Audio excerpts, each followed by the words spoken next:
Hey, everybody. I'm a little guy in a corner. I'm not going to break anything else, so we're going to keep it like this. Welcome to episode 18 of Making It Up As We Go. Tonight we got some good fun for you. So let me get everybody in here because I've already started the demo here, so we got to get I got to get this thing going. Let's see here. Right here we got Mr. Paul Corliss. How you doing, sir? Just fine, just fine. Good deal. We got other Paul. Hello. Mr. Hammerquist. And then we also got Mr. Sean. What? Oh, I didn't hit it. There we go. Good evening. And then tonight's star of the show, we've got. Let's see here. Man, I moved wrong button. Wrong star. There we go. There we go. We've got the Ender Cam. So as you can see, it's not moving at the moment. I've already started the print on here. You can kind of see it right in the middle there. There's a black spot. So it's done with the black. So I got to go change the filament. But we're doing HueForge tonight. So I figured we'd print out some, I'd do a print for HueForge for everybody so you can see what it is and what it does.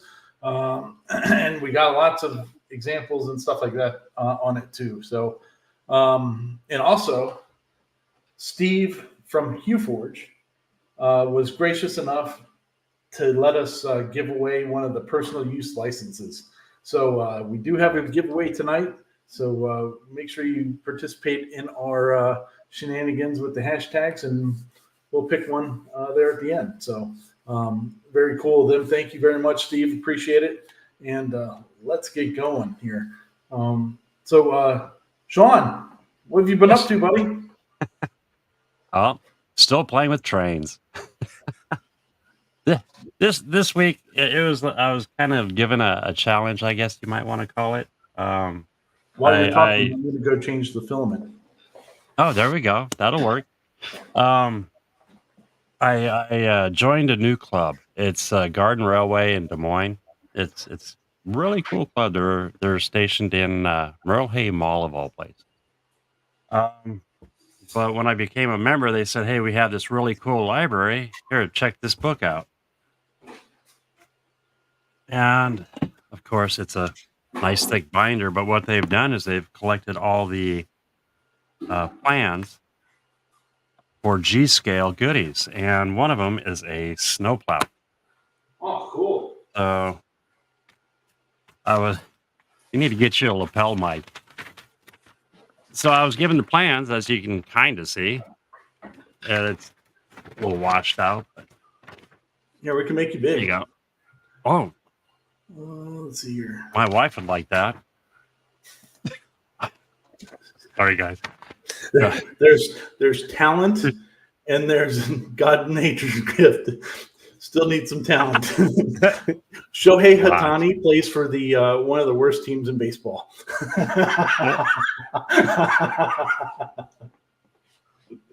can't compete with that, Ryan.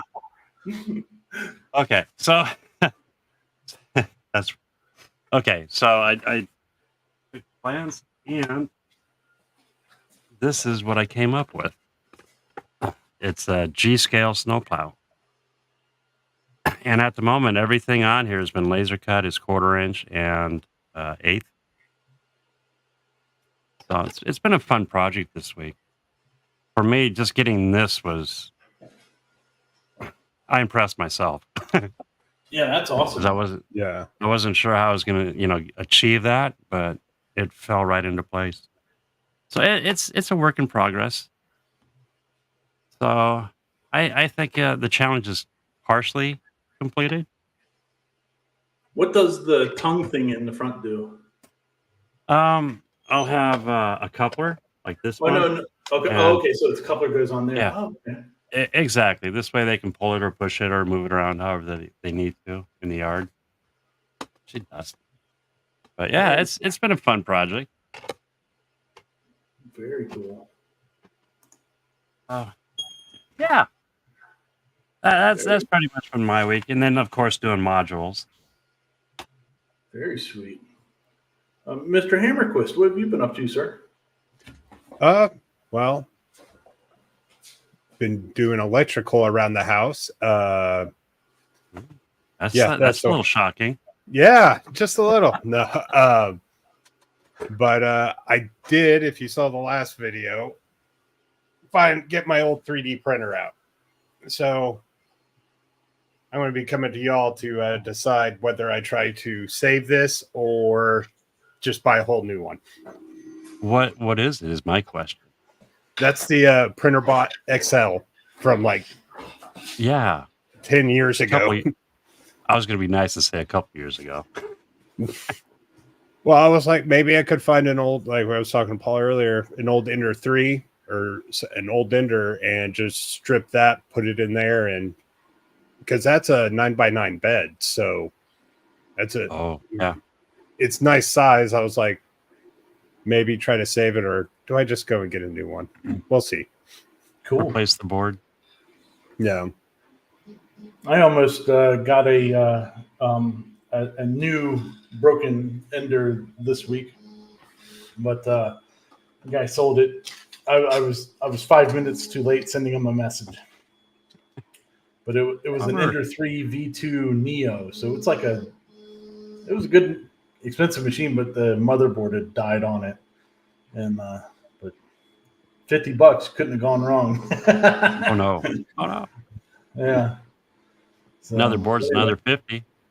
Yeah. Not a bad price. Very cool. How about you, Mr. Corliss? What have you been up to? Hey, I've been hard at the Gatton Christmas Challenge, and I have to start all over because it just was not going well. So I hit a wall, and now I'm going to start all over using plywood instead of MDF. Sometimes that happens, buddy. Hey, but I still got how many days do I have now? We actually have 40 days until the start of the Gatton Christmas Challenge. So Only 40 days. I've got 40 days plus about 30 days. So no, that's Ryan. I got to keep going on it because if I quit, if I take a break, I'm in trouble. Because I know me, and I'm a procrastinator, and I got to keep going on it. Well, get on it, buddy. Get on it. So there's 40 days until the Gatton Christmas Challenge, and make sure that our current sponsors right now that we've been able to talk about. Hamilton Dilbeck is giving us some files to give away, and Mr. Cody over there at Cadence Manufacturing and Design going Ginny Bit. So we appreciate both of those guys for helping out the community with everything that they do, and that's awesome. Those guys rock. It. We got some more stuff. Like I said, it's when I explained a little bit about this week, it'll make a little more sense why there's nobody else on there yet. So, speaking of Cody over there at Cadence, he put out a thing, yesterday, I think it was, about his Kickstarter. The final bits are going out in the next 2 weeks. So I think that's ahead of schedule, if I'm not mistaken, but if not, it's on time. So congratulations to Cody for fulfilling that and rocking it out. So super awesome. Super awesome. I got my 3V-bit Kickstarter last week. Sweet. Very good. Yeah. The going back to the Christmas challenge real quick. If anybody out there knows of a company or they want to sponsor something for the challenge, send me an email. It's the Gatton Christmas Challenge. It will always be the Gatton Christmas Challenge. So it's 8 years. 8 years we've been doing this. So, make sure we're making it the biggest one yet. Here in the next couple of weeks, there may be an impromptu live session that from a certain named person of the Gatton Christmas Challenge, and I do to talk about it some more and all that good stuff. So make sure you got your notifications on, and we'll get it going. Yeah, so if anybody's out there that wants to participate or as a sponsor or whatever, just send me an email over to R. Ballard Designs at where is it at there? I thought I had it up here. There it is.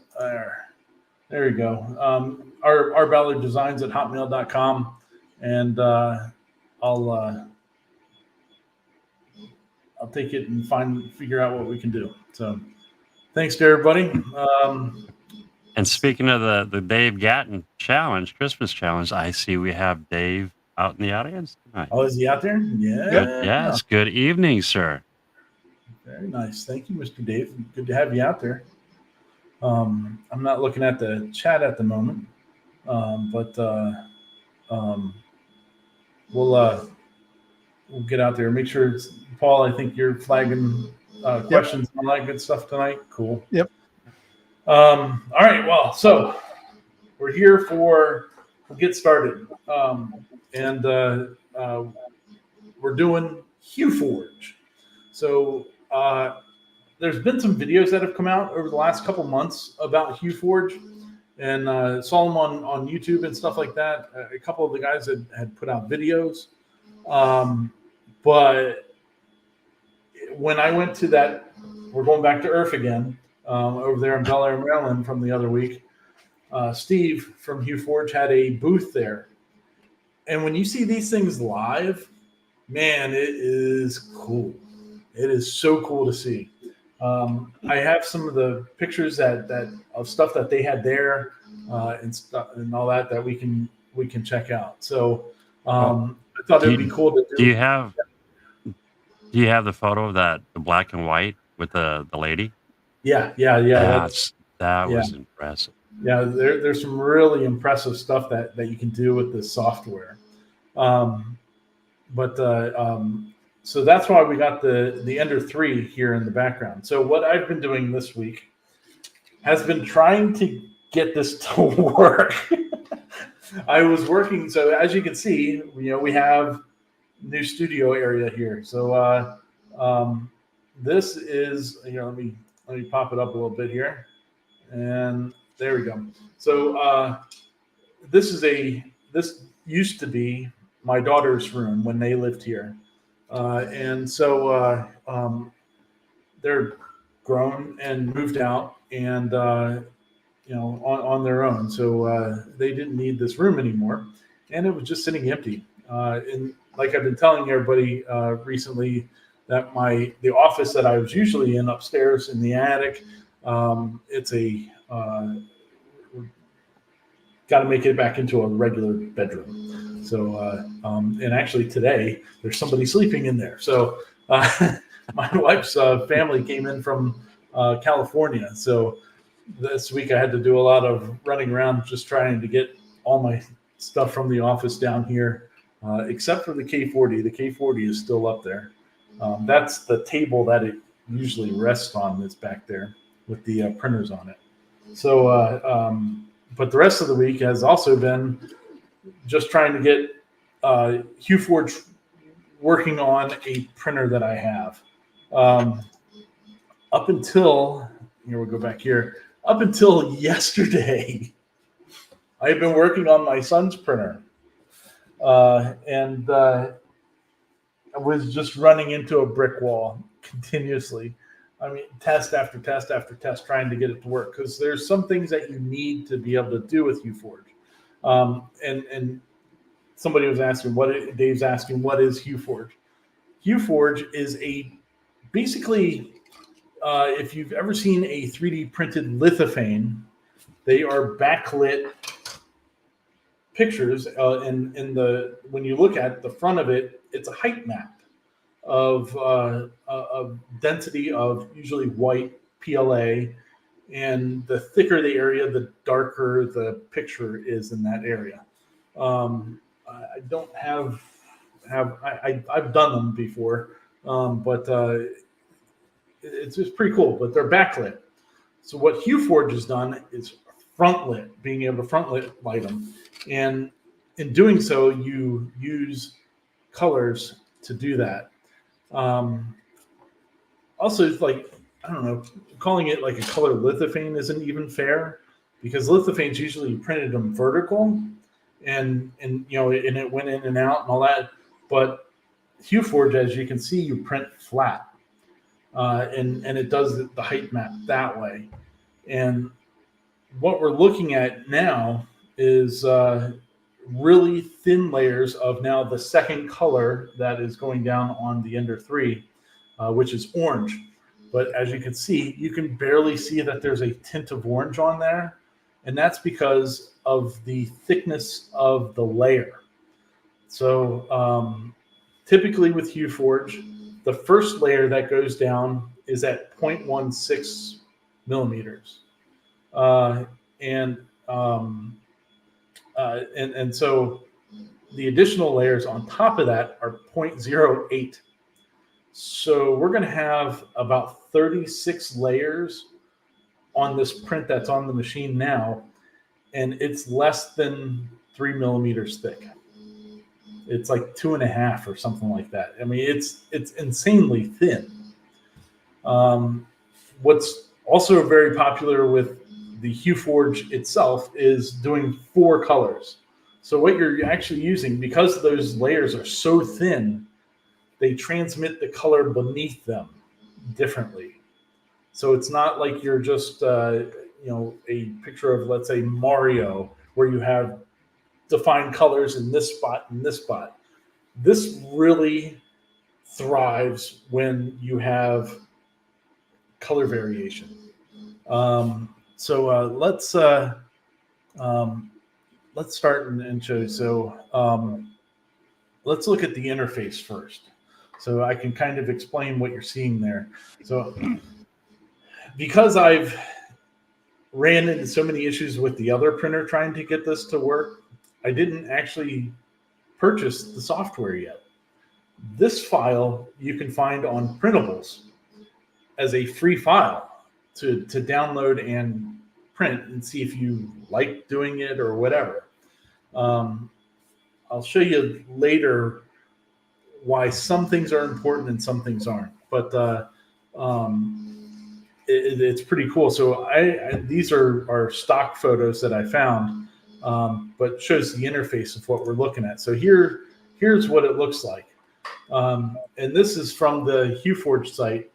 As you can see here on the left-hand side, that's your preview of what the height map is on it.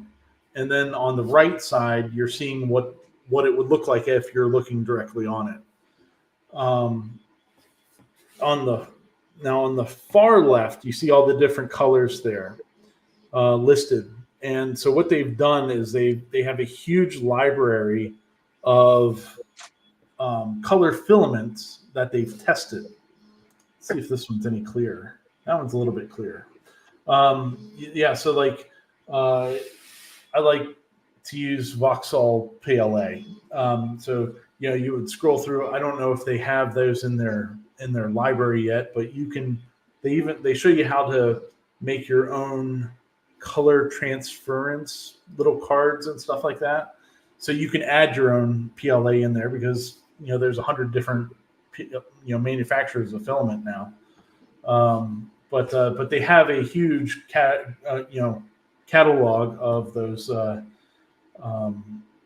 colors. So now on the bottom left, you see a big rectangle that takes up half the screen, half the width of the screen there at the bottom. What you're doing is you're actually dragging those colors down to those, and it kind of looks like an equalizer.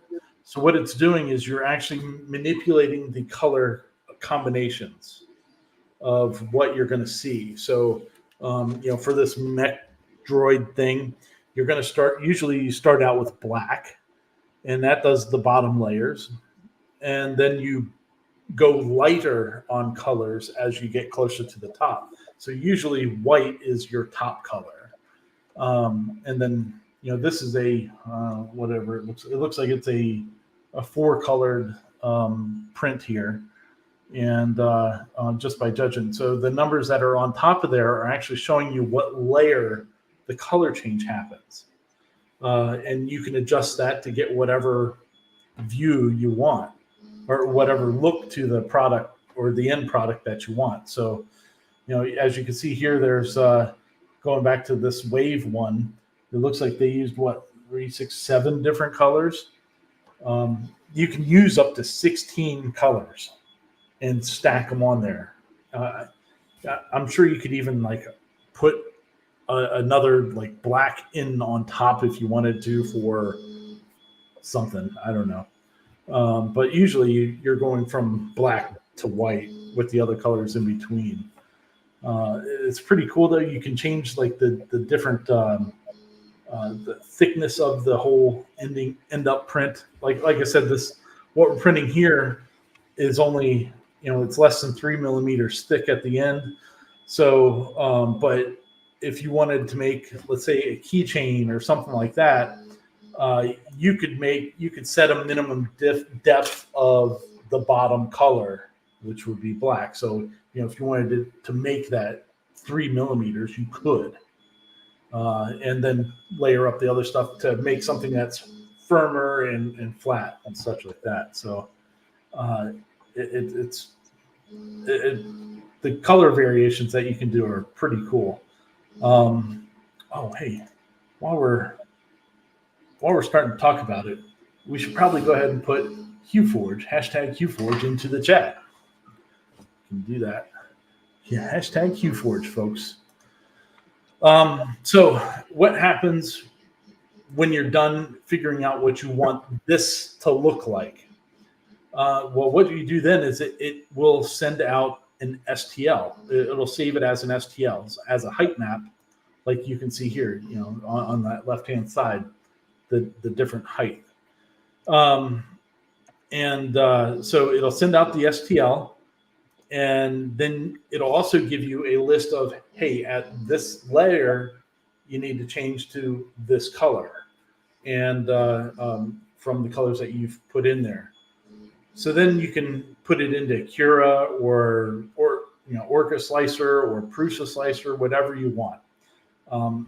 For tonight's stuff, I was trying to do it on Prusa Slicer and with the other machine, and I was having a hard time.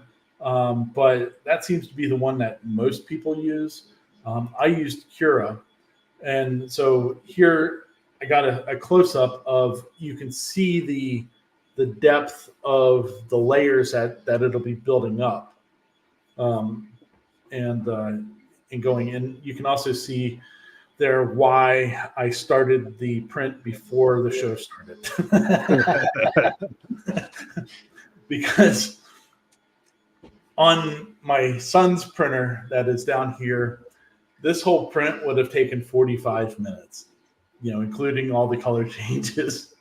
But it's also 3 times as fast as what the old Ender 3 is.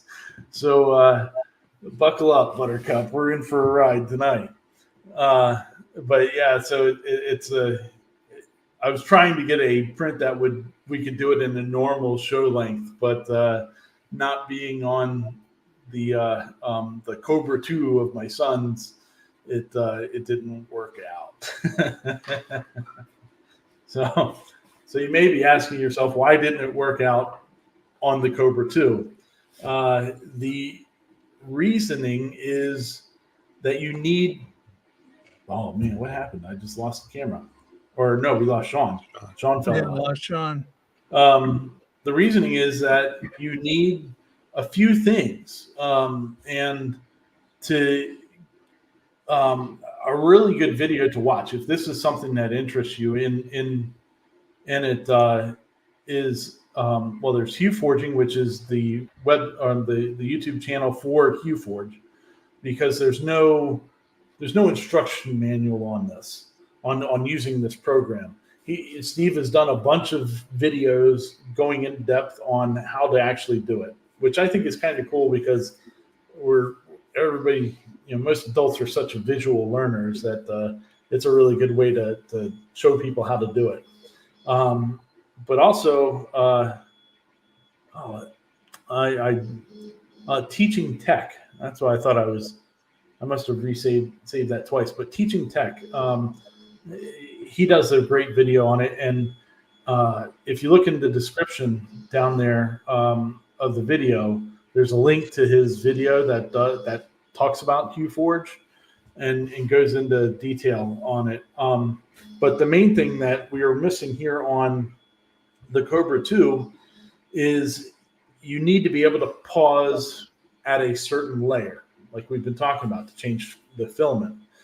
And which is a M600 command, usually, is what I've come to find out. And that printer has that disabled. Usually you have that in a printer that has a filament runout sensor, but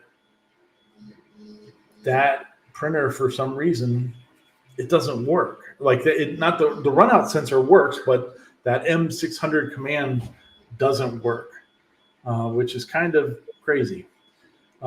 There's supposed to be. I've even updated the firmware on that thing this week, but the latest firmware sounds like it's supposed to work. It would work from there, but I couldn't get that to download from the site.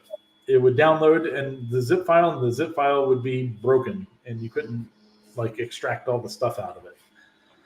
So I tried it on the Ender, worked first time. Everything worked great. It just takes longer. So yeah, I mean, you can see we're literally doing something this big, and it's taking 2 hours on the Ender, 45 minutes on something that can actually move faster. But it's pretty crazy. So let me go big here for a second here. We'll go here. There we go. So this is one of the many failed prints trying to get it to work on my son's machine, but it gives a good idea of what a little more visual representation of what we're talking about. So this is green, and you can see some darker areas and some lighter, and that is one layer or two. So the slightly thicker layer and one thin layer on top of that. Now, if you look, let's see here. Oh yeah, you can see my finger behind it because it's somewhat translucent still because it's a thin layer. So now if you take another color like a gray and you put it back here, you have a different color that is shining through. It's not the same green here as it is up here because it's shining through the back color is coming through more. And that's basically how it works, like how it functions as a program. Let's see here. We'll go back here. So it's kind of like Photoshop with different layers and the opacity. Yeah. Yeah. So when the show started, when I started this print before the show started, it was just to get the black layers down, and then we're building on top of it. So let me show you guys some of the stuff that people have made with this. Here. This is not a monkey knot. This is a 3D print that is flat. Well, basically flat. I mean, look how three-dimensional that thing looks. Wow. It's nuts. But I think it's 3 colors if I'm guessing properly. Because I see the black, I see a lighter blue, and I see a darker blue. But then you get the shading in there too. So I mean, it could be 2 colors. I don't know. On this one, I didn't see what the color palette was. here is the Death Star. Check that Oh, out. I mean, the detail and photorealism that you can achieve from this is really neat. And this is, I forget where this one came from. I was scrounging all over the place looking for some cool photos of stuff people had done, and it's pretty intense. But yeah, I mean, even if you can see close enough on that, you can see the definite black. You can see a white. You can see it looks like a navy blue, and or it could be just this lighter blue that you can see right above the AT-ATs on the right hand side there. That could be the actual, like the real color of that blue. It's hard to tell without being able to, unless they tell you. Here is a cat. Check out that. That is pretty sweet. That's not backlit. That is the filament itself creating those light and shadow marks on everything. So it's, I mean, some of the stuff people are making is just nuts. I found this photo. This photo is really cool because it gives a little more shows you some of the height maps itself. So the picture, when you're looking at it this close, you can see their thumbnail down there at the bottom. But you can see how the colors are printed on top of each other. So, you got a black, you have a brown, the red, an orange, a yellow, and a white. And, how they're all stacked on top of each other to get the gradations. I mean, that section through like where the guy's hand is there on the left-hand side, you got that white of the fire coming off of his fingertips and stuff. And it really blends out really nice. So, but if you back up from this thing, I mean, you can tell that this isn't a huge picture just from seeing the thumbnail down there. If you back up a little bit, it's insane how nice, how it transmits the colors. Like I told everybody, I didn't actually use the actual software. What I did for this print that's on here is I went to printables.com, typed in HueForge, and picked something. And it's getting close to Halloween, so we're doing a pumpkin. If you couldn't tell from the shape.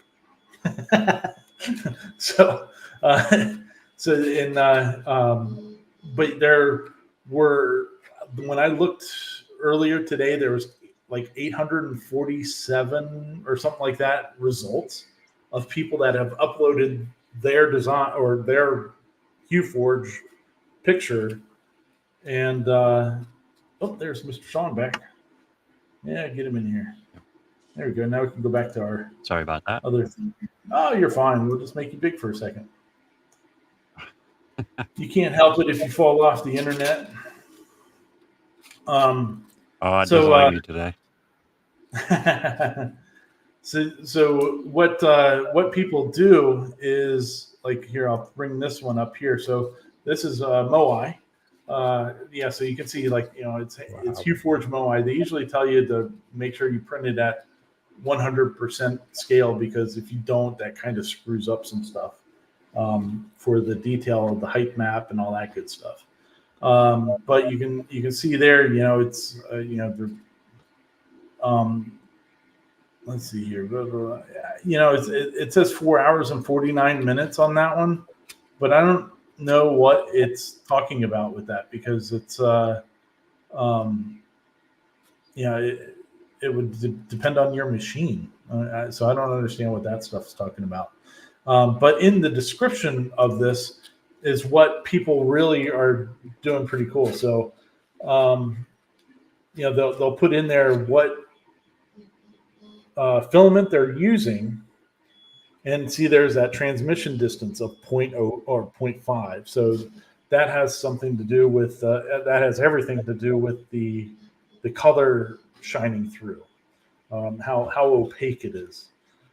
So they're showing you from this picture here what exact filaments that they use to get this result. And that's why tonight's test or tonight's project isn't going to look exactly like what I'll show you here in a little bit as what their finished product does, because I use different filament. And but yeah, you can see here, let me, we got to get rid of that Hue Forge here. There we go. So you can see, that you use Onyx Black until layer 5. And it tells you what the height of the picture is at that time. Engineer's Gray until layer 12, and blue until 15, and white for the rest. So, I mean, this thing is pretty cool about like how people actually share their information on what they were doing. So it and so what you'll find is I have the print that I did following the layer heights of what was shown here. So I'll show it to you now. Might as well. It's not going to hurt anything. It's not going to be a surprise. So this is what we're printing out.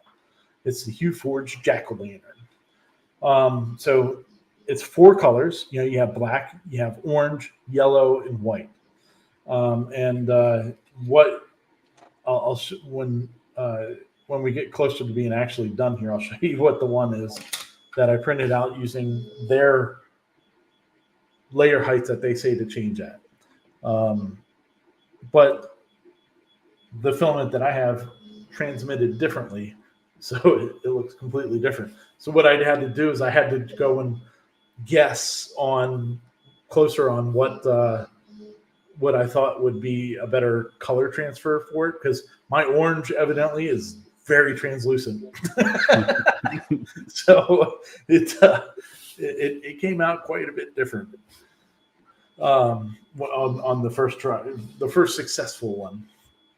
But anyway, so yeah, that's why it's important for these folks to actually, they say to use or what filaments that they use to do it. This one's really interesting. Wow. That's 3D print. I mean, it's so awesome. I saw this one live. They had this one was a Polymaker filament was done with this one. They were at Earth, and they actually had 5 or 6 different starter packs there at Earth, and this iguana was one of them that they had. So they had the picture sitting there and the filaments that they used to do it.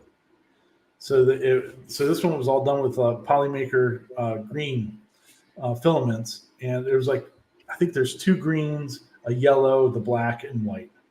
And so you can actually go to Polymaker website and buy the starter pack to actually make that if you wanted to. That's so pretty cool. I mean, I was looking at it going, oh, well, that's a nice photo. And then I got closer to it and I was like, holy crap, that's not a photo. That's a Hue Forge print. So the white is even printed. So the white, like I said, usually is the top layer. So that white is printed, that whole thing, the whole top of it. And then the black obviously is the lowest point of the painting. And then everything is built on that in between. So, I mean, when you actually see it live, I mean, it really sets you back on your heels and kind of blows your mind. Here, this one I thought was cool. This is a neat use case for it, is that they did the Iron Giant movie poster, which it was like 4 or 5 colors or something like that. But that's cool. I have a soft spot for the Iron Giant. But yeah, so even here's I was talking about like how the colors can change and view everything differently on there. Here's a spaceman. This is one of the Hue Forge's prints that they put on printables, and this is just showing some of the color variations that using different middle colors.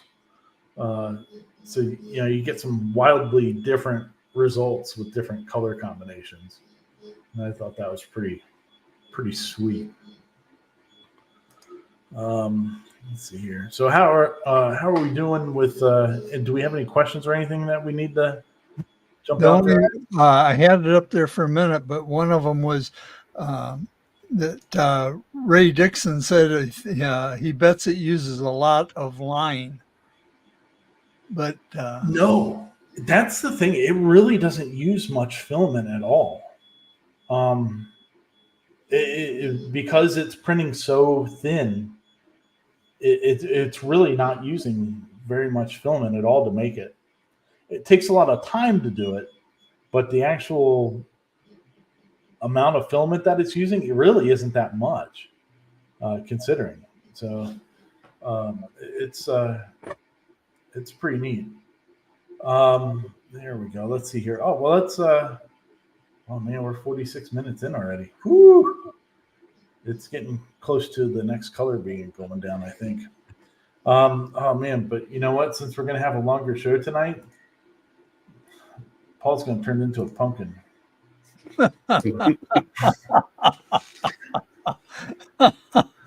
Paul is a pumpkin. Yeah. Should be your next hashtag.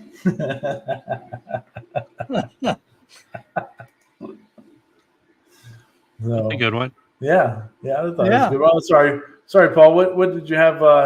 What were you putting up there? oh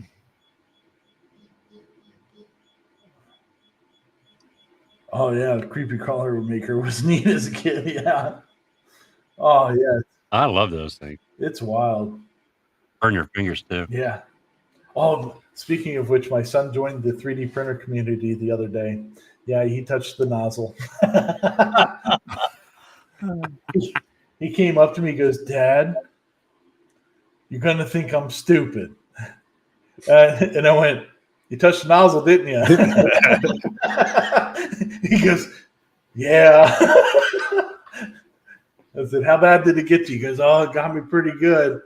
And he was he did good about it. I thought he would be a lot more whining about it or something, but he yeah. So we've all done it, buddy. Don't worry about it. Oh yeah. He tried to get a piece of that filament from hanging out underneath there, and it happens. No big deal. It was pretty good. Are there metallic colors? Yeah, there's definitely metallic PLAs that are out there. There's like silk PLAs. They kind of look really kind of like silk. They have that little bit of a sheen to them. There's even carbon fiber filament. There's wood filament. There's filament that has metal in it. The wood ones you can actually stain. Oh yeah, there you go. There we go. Nice. So that's the wood filament. And then Is that silk Looks like on a top? and then that's just a transparent Okay. kind of blue. Very Sweet. almost iridescence. Is that a sci-fi grapefruit juicer? It was a bowl, and then I was like, let's put some LEDs in it. So Cool. and then I just kind of use it as a decoration in here, and then Halloween I'll take it out and put it up front. Oh, that's fun. Very cool. Oh, man. Yeah, so if anybody has any questions on any of this stuff, I'll answer them the best I can on this.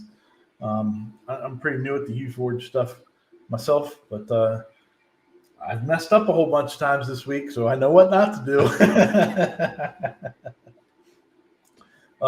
It's pretty neat, though. Go ahead. I'm curious on the files that you can export. You can do an STL, correct?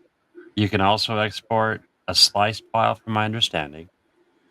I think so. no? If you have a Prusa, Okay. I think you can do that from printables. I'm not 100% sure, Okay. but I think you can if you have a Prusa machine from printables, you can do that. Okay. And then the second is, I'm almost curious from the laser point of view. Is this layered? I wonder if you could literally just cut out, say, Oh yeah, No. you could. I guess you 1/8. could. Yeah, that'd be kind of Yeah, interesting. Oh man, setting all those. yeah. Well, Yeah. Still, Seeing It'd some be of I those. don't know. I don't know if you'd really want to do it that way though, just because of the, well, I mean, you'd have to just paint all the layers. But I don't know. pre-paint. Well, Yeah, each. I'm gonna pick up the software this week.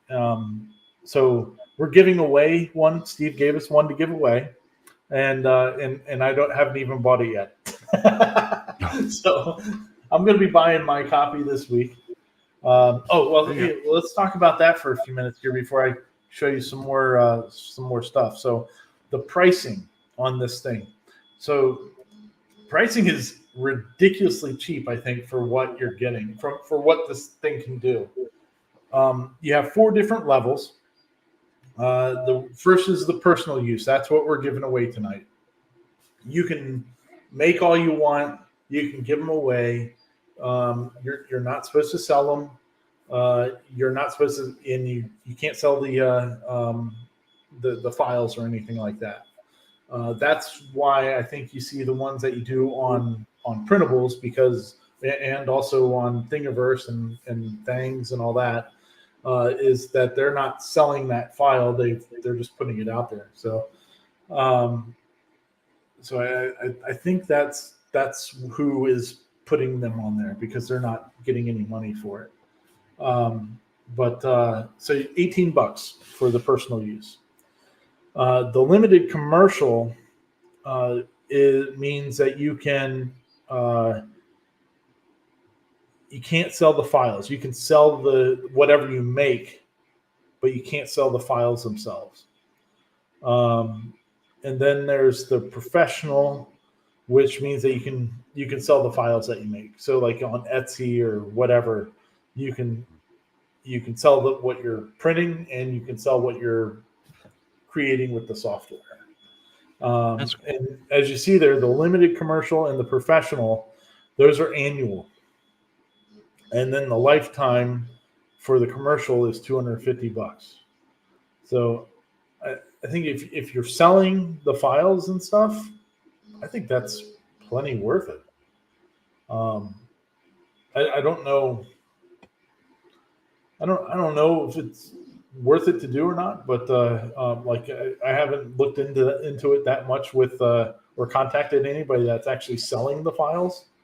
But I would imagine it would be, especially if the professional for 1 year is $100. To be able to sell the files. I'm looking at the lifetime, thinking if you have a bamboo with what is it, 5 colors? Oh, Yeah. dude, the I think lifetime would be the way to go. Yeah. Well, even if you're just selling the what you're making, I think that's worth it. Yeah. Because you're gonna. Yeah. I mean, if you sold 25 $10 things, you've paid for it, and Pretty you're much. gonna probably charge people more than $10 to buy the whatever it is. Cody's in the house. Oh, Mr. Cody. Yes. Mr. Elkins, congratulations, sir. It's good to see you out there. Hey, thanks Cody, bamboo. Get the bamboo. We want to see it. He's got a question down below. He needs a new printer. you have Get the one out there? bamboo. Let's see here. Not a question, a statement. Well, hey, Cody, this is my Ender 3 V1, the original Ender 3, 8-bit board and everything, and it's working. And the new one that RJ's printer's 4 months old or 5 months old, and it didn't work for this one. So it needs to be able to just do most anything that has a filament runout sensor these days. It should work. So Should be good. But, let's see here. Oh, Troy, you need to get yourself one. I think it's a great tool for the shop. Yes. Here's Troy. Here's something I hadn't shown this yet. I designed a part this week. Yay, Ryan! Have fun. It was my annual usage of Fusion 360, Cool. and since I was moving everything around in my up in the attic, the hose situation that I had on the K40 is no more. So I figured I should really do better than what was there anyway. What I had up there was a 4-inch hose adapter duct taped to the back of the K40 where the vent comes out, and like some cardboard. I mean, it wasn't working anymore. It wasn't clearing the smoke out good and all that. So I designed this guy. So this is Oh, you used a loft? yeah, I used the loft tool. I'm impressed. I figured it out. I had to watch the video 4 or 5 times to get it to work right, but I got it. So this, unfortunately, the Ender 3, which this was printed on, and I tell you what, look at this. You know, I bang on this Ender 3 for being slow as dirt compared to what you get now, but look how nice and smooth that is. That's That is very such nice. a beautiful print. It It is. did such a good job that, you know, I just set it and forget it, and the little guy does the rest on its own. So it does a good job. I'm really happy with the old Ender, even if she is slow. I don't think I'd ever get rid of her. Enjoy But anyway, mine. so, and that's with Vauxhall. I think this part really has made me say that I really just want to use that Vauxhall PLA because it prints so nice. I wish they would come on as a sponsor because it really does print really nice. But anyway, so this, because my the Ender's bed is what it is, I actually need to now use the K40 to cut a piece to go around the outside of this to fit into that slot that's in the back of the K40. But this is the same size as what the slot is on the back of the K40, and then it should transition a lot nicer. Before, this round part was flat right up against it, and so hopefully it'll give a little better Looks whatever transmission of air into the hose better. good. Every shop should have a printer. Yeah, I really think it is. It really has become a ridiculously useful tool. And you can always print an octopus too. You can print the octopus. Well, my printer out here, I mean, I'm printing these. I can't hardly show them. You know, these guys, my feet, whoop, as I drop them. You can print another one. They're slick. I can't hold on to them. There we go. Yeah, Oh, but yeah, these go into my modules. Yeah. So Yeah. that sucker's going every day. And really, you don't even need an expensive one these days. I mean, No. our CNCs are thousands of dollars usually. Our lasers are hundreds to thousands of dollars. If you just want a good printer that will work, the Ender 3 V3 SE is $199, and it's everything I've seen on it. It's the best budget printer that you're going to run across. So the Creality has a huge following to them and stuff like that too. So there's a lot of support out there for it. So if you're looking for an inexpensive 3D printer to start with and to go, it's a good one. It's definitely a good one. I'll second And that. but it's much faster than what we're seeing here. They've been able to speed her up quite a bit. Yeah. What else here? Yeah, so I was working on that so I could get printed and stick it on the back. I really wish if I had a larger printer that I could do the whole thing in one go, it would I would sell these things. I mean, I would put them on Etsy or something, and with how many people have K40s, that would sell, I think, pretty well. You could probably, I don't know, $10-15 for that. And it's not a ton of filament that was used, I would guess. I could be wrong. Time to get that bamboo.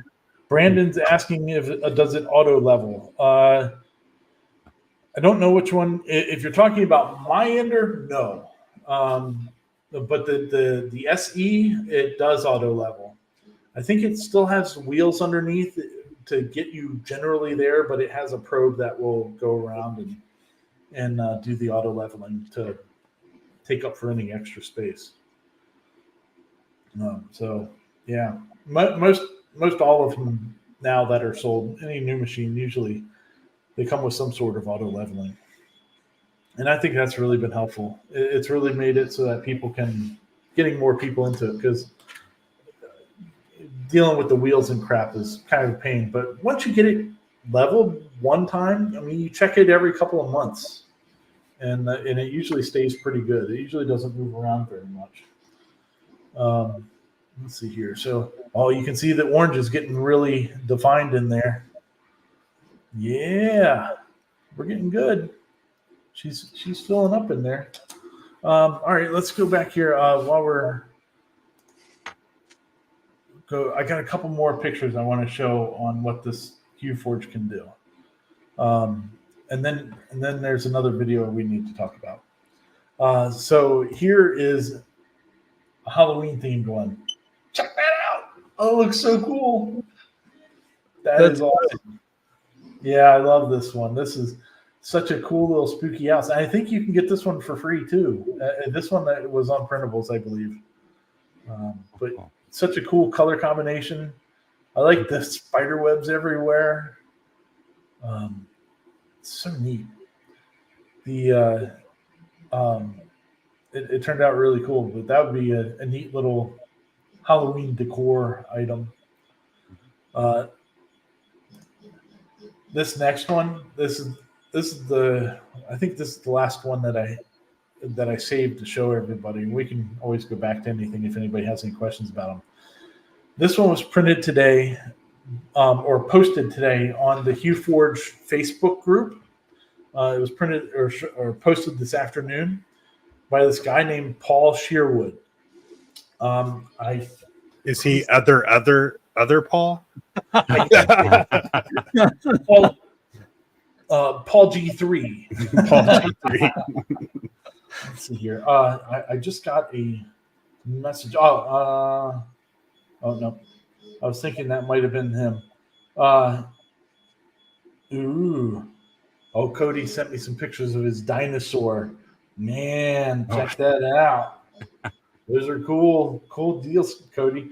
I'd asked Paul Sherwood if he could give me any other information after I asked him if we could show this on the show. Unfortunately, he hadn't gotten back to me yet. But this one blew me away today. All right. So that's a 3D print. How stupid is that? I mean, it is such... That is crazy. It looks like a photograph. It looks like a photograph. Yeah. I mean, absolutely amazing. So it looks, I think he just used the 3 colors. I mean, that's what it, or maybe 4. If you look in her knee on I guess her right knee, you see that white spot, and then below that there's kind of like a bluish gray. So there must be, he must have done this with 4 colors, I'm guessing. Oh. But it looks like a black and white photograph. And this is blown up too. So like if you see it, the picture when you blow it up on like Facebook or whatever, the detail is ridiculous about how awesome this thing looks. But you can see there, it looks like he printed it on a bamboo printer because you can see the logo down at the very bottom. And I'm guessing it is sitting on top of his printer. And it looks like he has an AMS unit behind there. So, I mean, it's probably, I don't know, it probably fit on his bamboo printer. So within 256 millimeters squared is what that thing is. So That's it's amazing. awesome. The things people are doing with this software is ridiculous. I thought that was just so cool. That this one and probably the iguana are my two of my favorite ones that they did. Oh, I didn't. There's the one other picture. I don't have it. I thought I saved it onto the show to be able to show, but I guess I didn't. But Steve, the creator of HueForge, he did a beautiful Ahsoka picture, and it looks like there's the one you see the one picture of Rosario Dawson all the time where she's looking intense, and it's all black in the background, and then it's her face and her whatever head things are. And he actually does a video on that on HueForging about how he created that, because like we've been talking about, you're using a set of colors, so you can't get outside of, you couldn't get blue to stand out as blue on this picture. Like it's in that family of colors. You're you know what I'm saying? It's you're in that family of pictures. So he actually shows how he went through and did he uses some free Photoshoppy thing to take her face out of the picture so that you can do the tentacles or whatever they are, the head things, with like blue shades, and then the face with like brown and yellow shades, and then he even did the eyes separate from those. So and then glued them all together. Yep, there you go.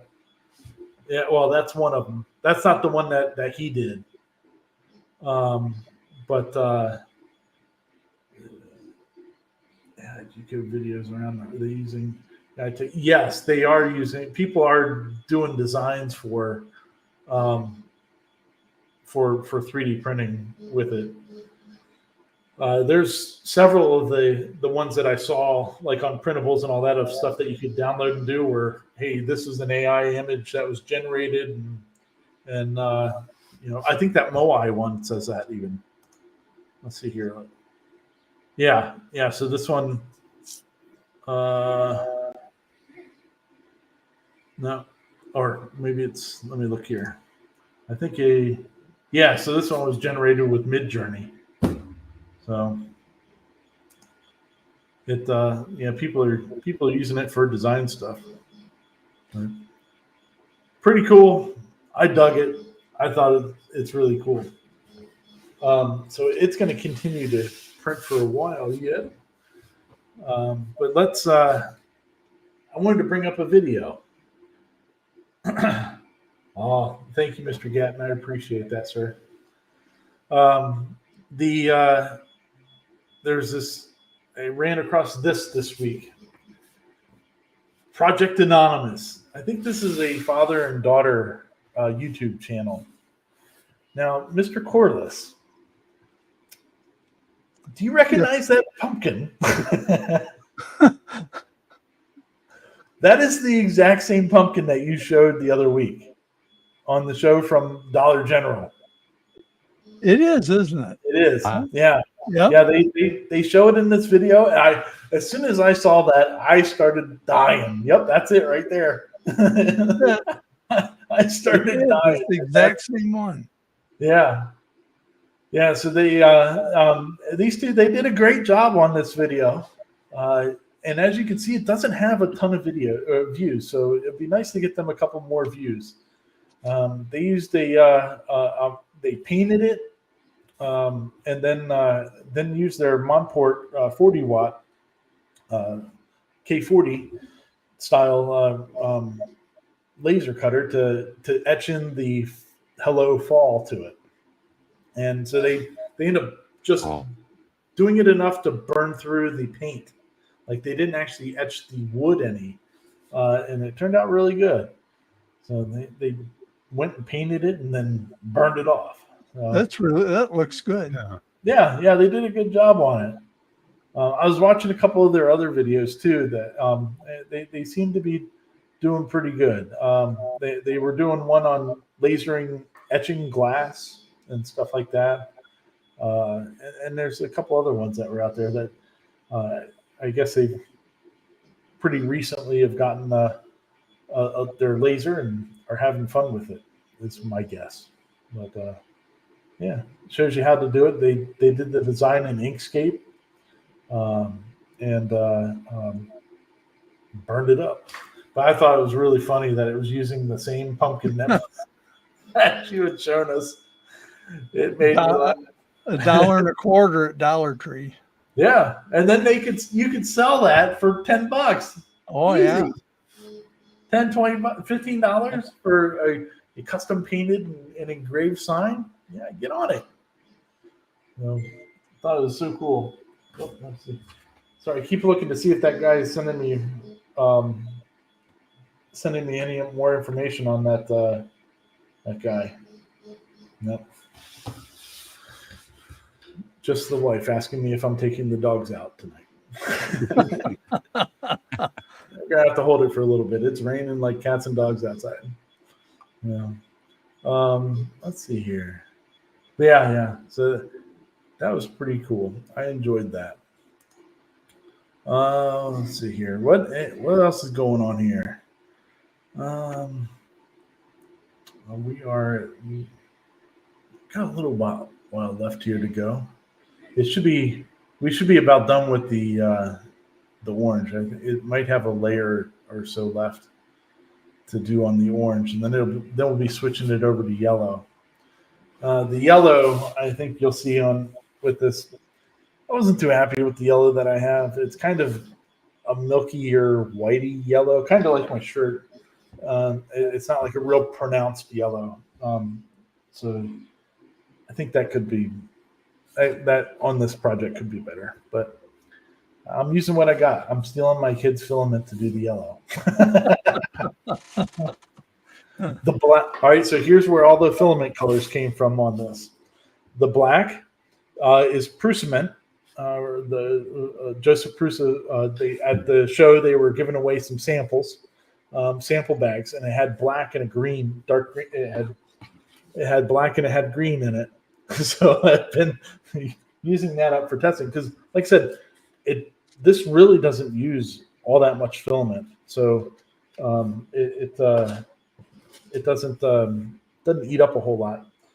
The orange is the orange that I had Vauxhall PLA. That's what I did on the buggy, which is over there. There it is. It's sitting back there on the table. It's back there. You can also see the paint cans because I just recently painted this room. And then the yellow, like I said, is my son's. We got him a thing off of Amazon. It was like 8 half-kilogram spools of different colors. And thought that was pretty cool. So give him something else to, instead of just one color to print with, we got him 8 with that group. And then the white is also my son's. Because we got him the 8 and then we also got him a spool of white. So thank you to our sponsor, RJ Ballard.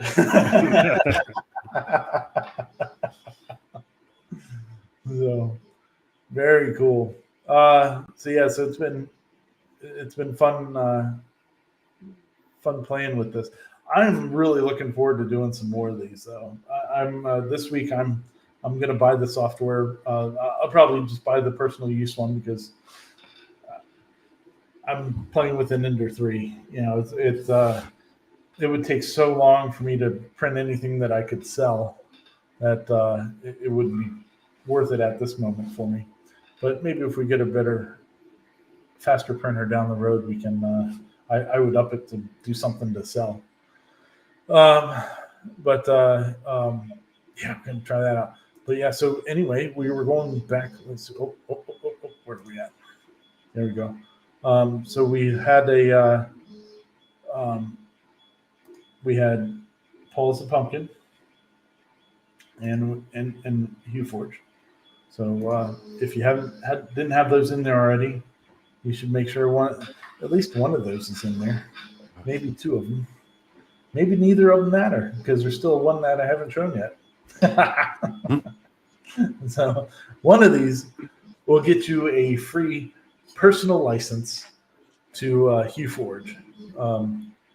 Thank you very much to Steve for sending that code over. So what you're going to do if you're the one that wins the Hugh Forge license, you'll send me an email over to rballarddesigns@hotmail.com, and I have a code for you, and I'll give that to you, and then you can redeem it there at HughForge3D.com, I believe, or shop HughForge3D.com, something like that. I have the address. I'll give it to you. Let's see here.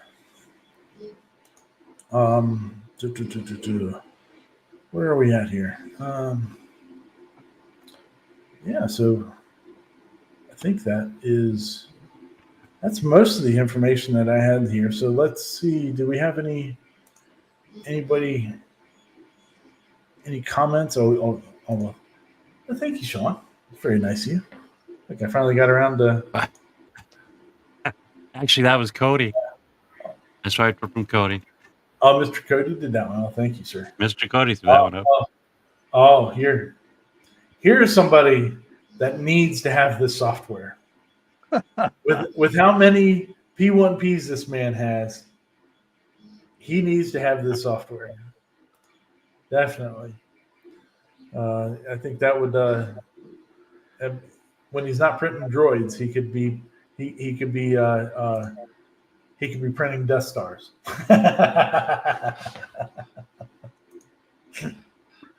There's some other cool stuff like the Star Wars prints that were out there on this was pretty neat. There were some kind of ironic ones of like fire and Darth Vader and stuff. I was like, wow, it's interesting color choices. Consider what happened to that guy. But, too funny. Too funny. Let's see here. Yeah. There you go. Yeah, RJ rocks. That's right. He's speaking of RJ has really been taking to 3D printing. He's been doing he's been printing these dragons out and taking them to school. Kids are loving his dragons. So he's become pretty popular because he's giving dragons to people. I'm like, dude, you need to start selling these things and stop giving them away. We were talking. That's what Izzy's been doing. Yeah. That's what I was telling him. I was like, look, you can get $5 a piece for these things, at least. At least. We were talking today about just so everybody knows, next weekend there won't be a show. We're making up for it this weekend. The wife wants to go camping, and this is like that'll be the last weekend that we have for the rest of the year to be able to go camping. So I'll be up in the woods camping. So there won't be a show next week. But speaking of that trip, at the campground that we're going to, they're going to do a trick or treat and stuff like that on Saturday night. And so we were talking about getting candy or something else. And my wife's like, I don't want to get candy for the kids come home. When we went there last year, I mean, it's ridiculous how much candy this kid came home with from going up to this campsite. And she's like, let's do something other than candy. So she was looking at some stuff on Amazon and all that. And this afternoon, I was like, man, maybe we should 3D print something, have RJ print out 150 That's a cool idea. things, and do that. Cause you're going to spend $40 on candy. You might as well spend $40 on filament. And so we started looking at little models today of stuff that we could print out to give away to other kids. So probably tomorrow we'll start that project.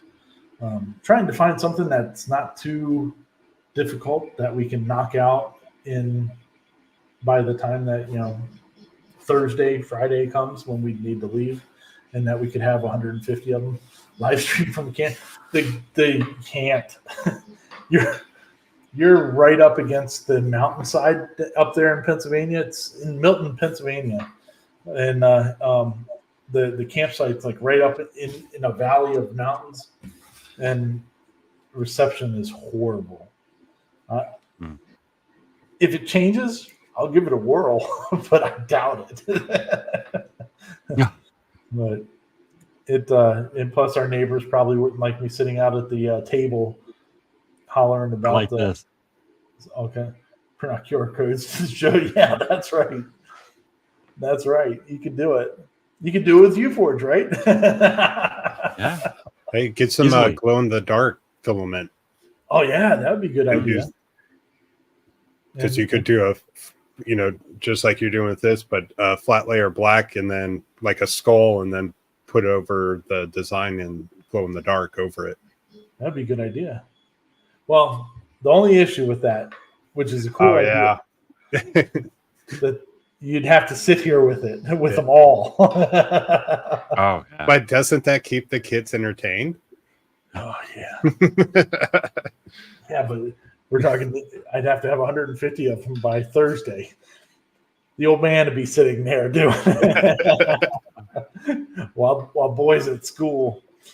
No, but the glow in the dark filament is a good idea. I was watching the other day. On the there dark was- skulls. I can make it on the Bamboo and ship it Monday. Be faster before this day. Yeah. No kidding, Jerry. Trust me, man. I was trying to get it done on the other one. And then I was like, oh, forget it. I'm going to give up on this, and it's not going to work. I said, let me just see what happens on the Ender 3, and damn it if it didn't work first try. I was like, you gotta be kidding me. I guess we're doing it this way. But it's all good though. But yeah, on the other one, it goes fast. Maybe this week I'll be able to get the watch. Probably tomorrow the firmware will be able to download and it'll work perfectly on the other one. And it'll go. But yeah, I don't know. It's kind of fun watching her sling that bed around though. It's good times. You were talking about dragons. This one is 3D printed and then hand painted. Nice. Got this one off Yeah. Thingiverse. Very cool. So I printed that one. She prints nice. yeah, I like that one. My They're, wife has 4 of them. The couple days ago, 3D Printing Nerd put out a video about going. He was working, I guess, some coffee shop that's local to him, and they named a drink after him, and which he's much taller in person than he looks on camera. I guess because everybody shoots down, so he doesn't look as tall as he's like as tall as I am. So he's over 6 foot. But anyway, so he did a video about these for this camera shop, and he printed out like 250 of these little animals. They're like 2 inches long or so, and as giveaways for when somebody ordered that coffee at the coffee shop. And then he printed out a giant coffee cup to put them in. But anyway, so I was like, oh, something like that would be perfect. But the ones that he used on that were it's for some guy's Patreon user or subscribers or whatever. And so I may check that out and join the guy's Patreon for a month just so I could get those and use them instead. But I was actually looking at Etsy today for some models of stuff that we could use. And I saw there's like a little, somebody was selling an axolotl, whatever the hell that thing is. I don't know, something with little tentacles coming out of its head.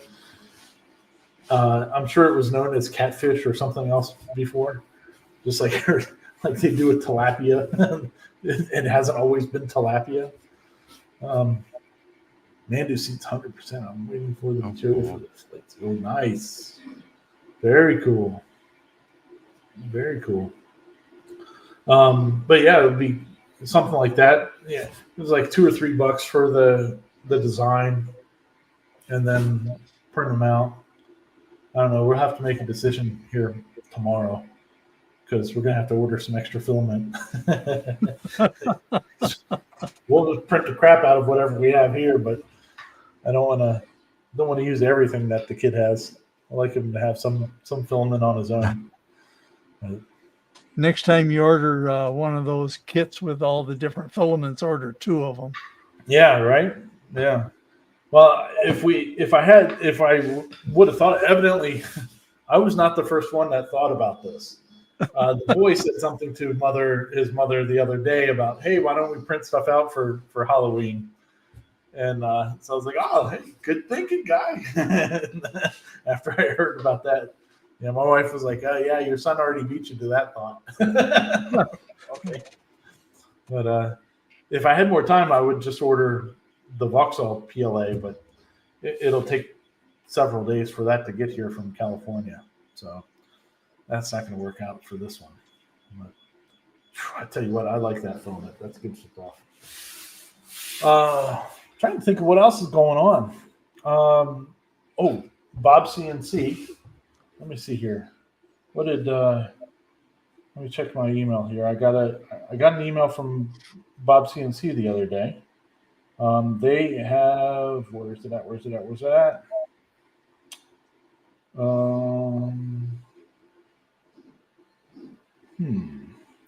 That's not on that one. I don't know what happened to it.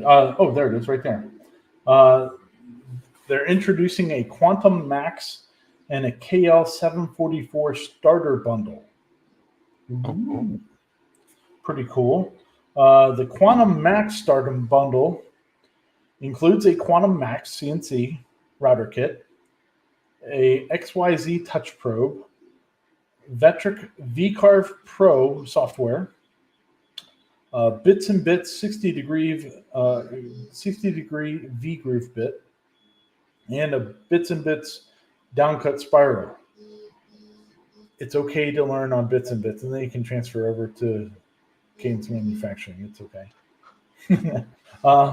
But anyway, so that on that bundle, you save $250 over whatever I guess the full price is. Yes, RJ actually does have a channel, and we have a video that we did for it. But I literally have no space left on this thing, and we filmed it on here. I can't even open up my video editing software on this phone because there's no space left. I need to get off. I need to clear everything off here so it can do it. But we did a video on his CNC. So Cool. yeah, so he's gonna. We need to get that one edited and put up, and then he's gonna do a video on his machine back here too. So he's got a couple of them coming. So pretty awesome. Proud of him. Going back here to Bob's real quick. The KL744 kit or starter bundle rather comes with the KL744, the KL744 table, the Touch Probe, VCarve Pro software, in the 60-degree bit and the downcut spiral bit, and you save $500. So if you're looking at Bob CNC as a good as a CNC for yourself, which they make really good plywood machines. The Quantum Max starter bundle. Here it was. I was looking at the top of the email, and it shows the how much you're saving on things. But then if I scroll down, it actually tells you what the price is. So the Quantum Max starter bundle, all that stuff is $2,402. But because you're saving $250, it's $2,152. So not a bad not a bad purchase price for all that. I mean that the hashtag not the real hashtag. Good job, Dave. Yeah, the Quantum Max. It doesn't tell me how big it is in this email, but it's a pretty good size. I think it's like a 2x4 or something like that. It's a pretty good size machine for $2,152. The KL77, which is like their bigger boy machine, I guess you would call it, with the table. The original price is $47.76, and so with the savings, it's $42.76. So, and they have free shipping in the U.S. And all that. So, some good. I mean, the VCarve by itself is, what is it? 600 or no? That the VCarve Pro is more. I don't even know how much it is right now, but it's pretty. It's pretty salty cost for hardware. So, pretty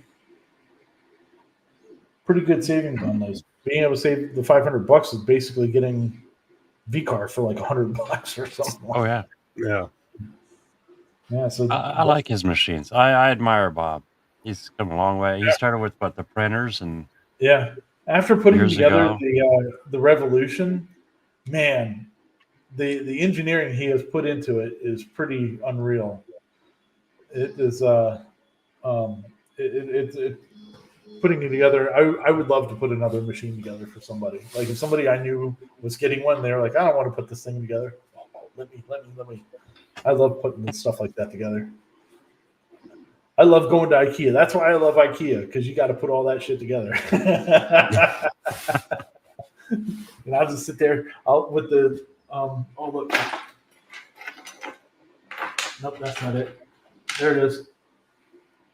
That right there is an IKEA. I got about 700 of these suckers around the house. Guess where these lamps came from back 10 years ago. At least 10 years ago. They were in our townhouse. You know, they haven't seen the light of day since we moved into this house until this week. Well, good stuff. Oh yeah, VCarve Pro is $750. So yeah, so you'd be basically, if you don't have VCarve yet, then you would be getting $250. That's pretty cheap if you're getting that. Oh, thank you, Mr. Hamilton. Appreciate that, buddy. This is not the final version of what you're going to be seeing back here. The I don't know. Should I, Paul? Should I tell them the color that I painted it to give them a clue of what's going to end up happening behind me? If you're talking to me, yeah. Other Paul. Other Paul. you can give them a clue. The color that this is not black. This is actually a gray. It's imperial gray. So that is a nice clue on what will be happening back here. So none of this stuff is actually staying back here. It's going to be changing. So viewers big things to put on the wall. Sure. Although it probably won't be up there very long. would be my hope. And then, 10 Unless years the later, theming is correct. yeah. Unless the theming is correct, then I can put it on the wall in front of me. Oh, I have a great idea for you. Oh yeah. Oh yeah. We, You'll love it. Cool. I've been working on the design stuff for back here, like a more of a finalized design, and it's gonna look pretty cool. It definitely is pretty cool. So it should be pretty good. So why did you? Oh, well, I don't know. Probably because you're right.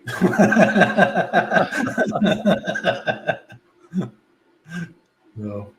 I mean, you could do what Al Forte does and put a green screen behind you and have the on the deck of the on the Enterprise or something. Enterprise. Well, that would be Death Star. Yes, yeah. Yep. Remember, there's only one true Star franchise. Right next to your scoreboard. Right. Thanks for that. Color change. I gotta go change color. The faster I do this, the faster we get out of here. All right, so we're over here. We're gonna snip the end off of this sucker. There we go. Yellow pops off. Or orange pops off, rather. Yellow goes in. I knew it was coming.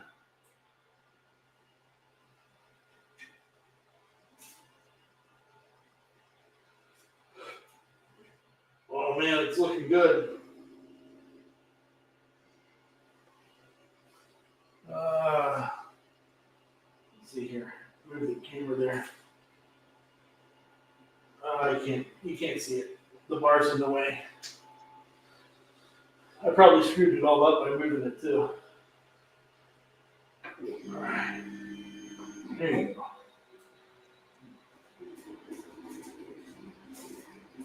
Oh, stop. Don't get tangled. There we go.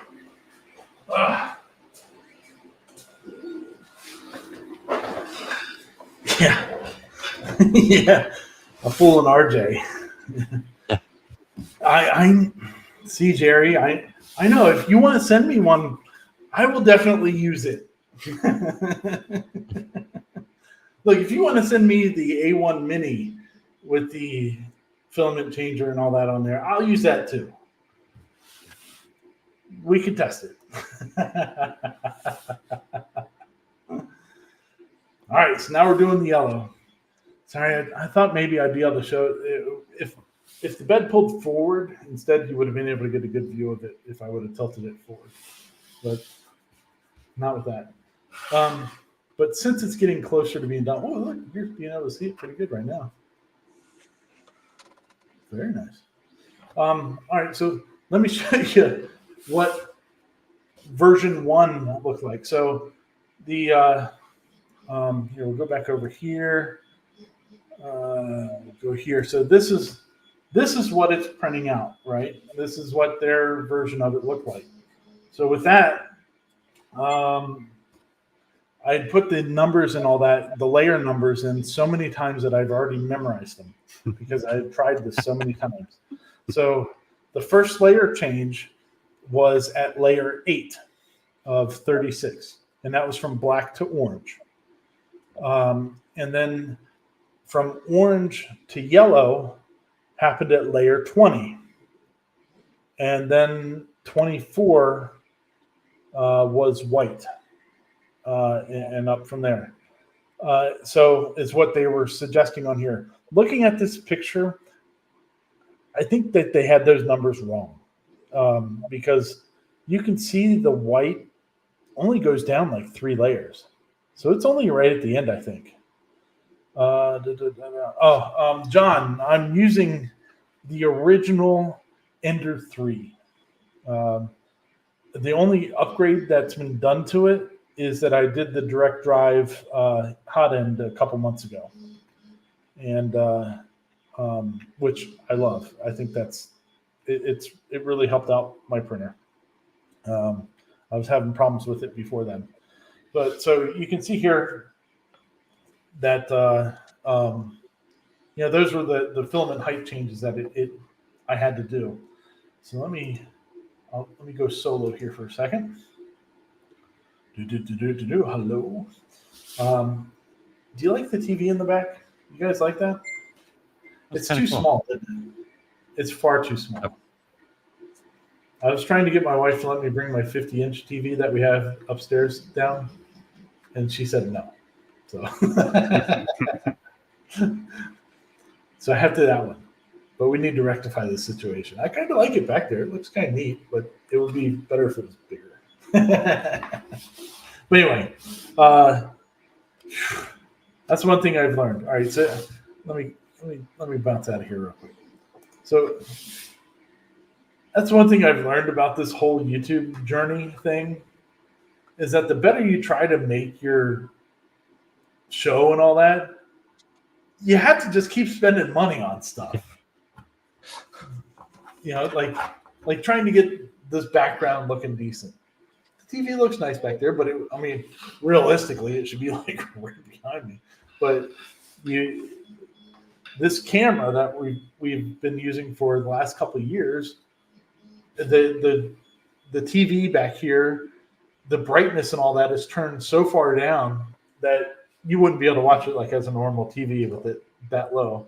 But if I have it on normal settings, it blows out all the color, so you can't see anything. And the same thing with the lights that are on the side here. It had 40-watt bulbs in it, and one 40-watt bulb would just make the sides of the lamps just look like fireballs on this camera. So it's like, man, you have to keep upgrading. I understand how some of these people have these crazy expensive stream setups because you just kind of fall into, all right, well, this looks like crap. We need to fix this. This needs to change. Blah blah blah blah blah. But we'll get there one day. You do definitely get into a rabbit hole on doing these shows, though. But anyway, so going back to what I was saying before. So the first, what the printables thing said for the color changes was on layer 8, change from black to orange. Go from orange to yellow at 20, and or 18, go to yellow for a couple layers, and then it was go to white. So in following those directions, this is what I came up with. It is a whole lot of white and a whole lot of black on that pumpkin, but not a whole lot of orange and yellow. So this is why that transmission distance is so important on HueForge, because this was following what they were saying to do, and it doesn't look anything like this, This one looks like it sat out in the sun for a while. It was too close to the campfire. So, You sure it's not November? yeah, it's mid-November on the porch. Yeah. So we'll see when this one finishes. The color changes layers that I did. Whoops, hit the wrong thing there. Make it a whole lot closer to what that one is. But yeah, it's really neat how it's wild how that's why people, when they're sharing what they've printed on like printables or Thingiverse or whatever, they're telling you exactly what filament they used. And so if you're doing this iguana and you're not using those filaments, but you're using this file to do so, you're not going to have the same results. There's going to be a difference there. So using their library of what filaments that they've tested with the transmission distances and stuff like that, how they stack on each other becomes really important. And as you can see, in here in the middle, down there, we've got a whole lot more brighter orange in it. And so trying to think of what numbers I used on this. I think I changed the orange at 4 instead of 8. And then the yellow was at 22 or 24, something like that. And then it went up to yellow for a couple. And then the last probably 4, it went into 30s or something like that. And then like the last 3 or 4 layers was white. So it's a bit different than what was originally done for this one, but it still works out. Pretty neat though how it functions, but just having to play around with the color differences to make it go. This transition from yellow to white is really quick. It's probably about done with the yellow. Cool thing is you can see what it is now. Yeah, it's really starting to pop. The yellow on that like I said, I used. It's kind of like a milky yellow, kind of like. Well, you can't really see my shirt; it's kind of blown out. But so it doesn't pop as much as this yellow does here. Into the orange and stuff, but it still does a good job. I'm happy with it. Well, while it's going though, I think we have one more hashtag to put up. What a mess! What a mess. What a mess refers to several things. One is my current state of this room. You can see here there's boxes and stuff. This is all stuff from my office upstairs that haven't had a chance to put away yet. And what a mess trying to get this all working to put together this show tonight. So I'm glad it's working. I'm glad it got figured out and that we have something to be able to show. So what a mess is your third and final. What could it be? What hashtag could it be tonight? So we'll do that. We'll do the drawing after we switch over to white, and go from there. Fun times. Let's see here. So do we have what do we got going on over here? We got lots of people with what a mess. Look, Roger the Tinker is in there. And Dangoris is in there. Nice, very good. Oh, solar stuff is in there. I'm just about done with all my solar stuff for the year. Not this solar stuff. You can stay around. But all of my work solar stuff is just about done for the year. Thankfully, I'm ready for that to be over. We actually start doing Christmas lights next week. We're off and running. It's going to be crazy. You have more to do this year than you did last year? Not yet, but it's ramping up really fast. We got more people sending in deposits every day for it. So good.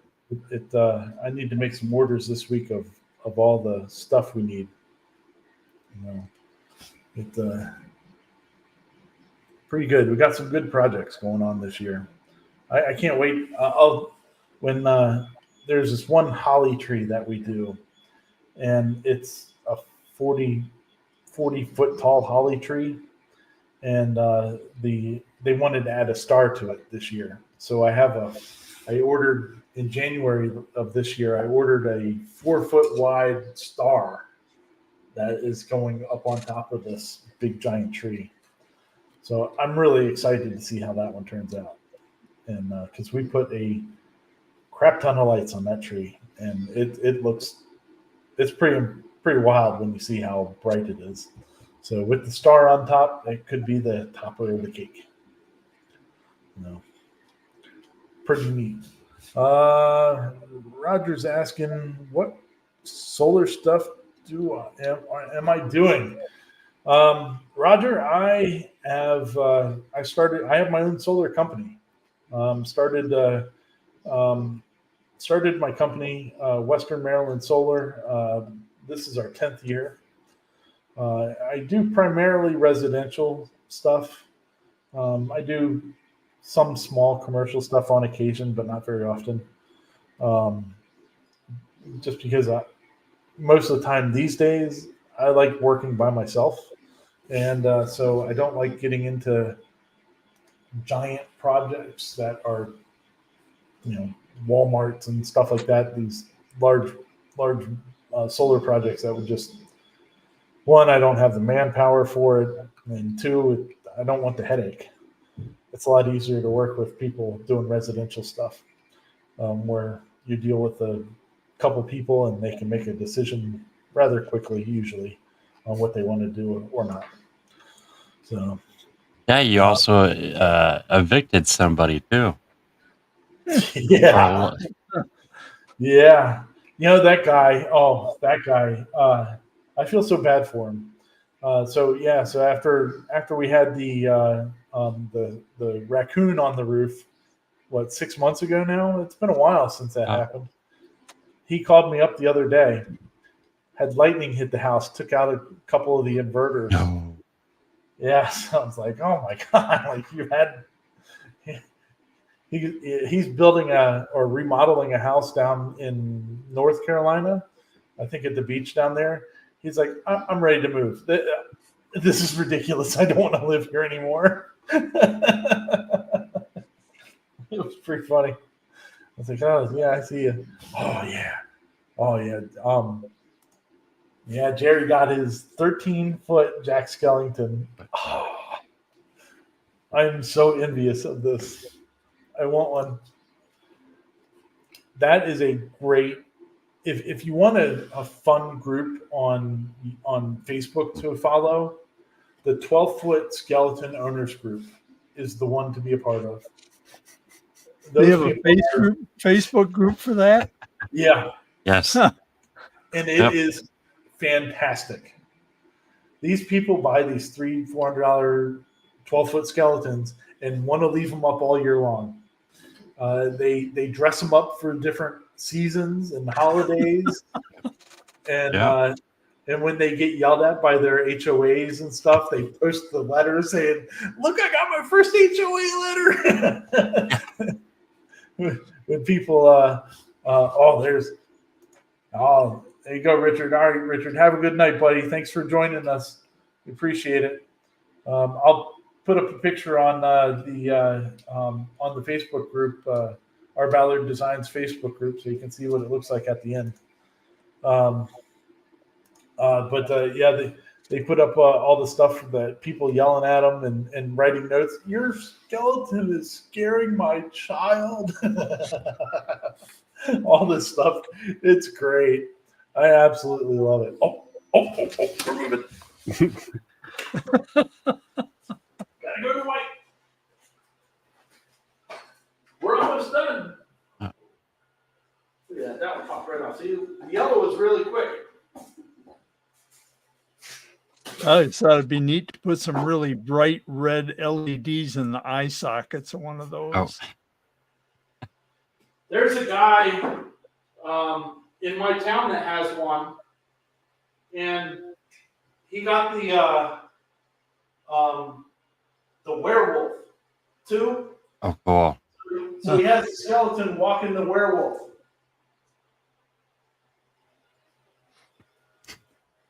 That's the way to. Now, don't the new ones have video screens for the eyes? Some of them do. Oh, really? That'd be cool. Oh, yeah. So it looks like he's looking at you and stuff.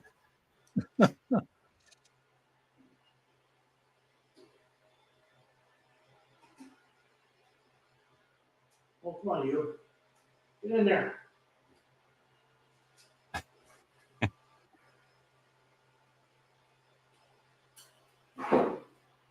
Don't fail us now.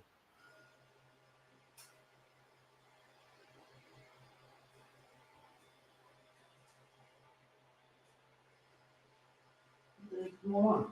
Oh, there it is.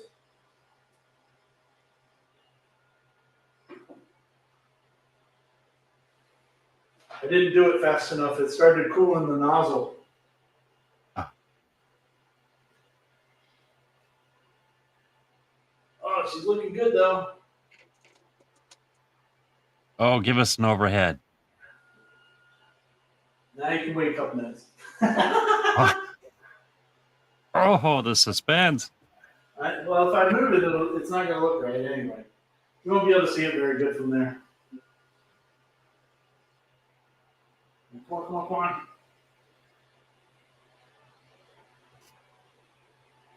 Filament was getting hung up in the in there. Let's see here. Come on. 96, 90, 97. There you go. There you go. Virgin filament.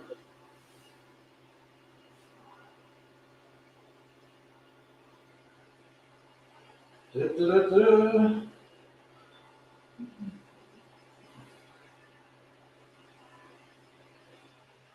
We're so close. All right. So that should just take a few more moments for us to finish it up. Let's see here. Oh, Jerry's saying this one's going in, be in my backyard. Planning on building a full Nightmare Before Christmas immersion garden. Nice, that's cool.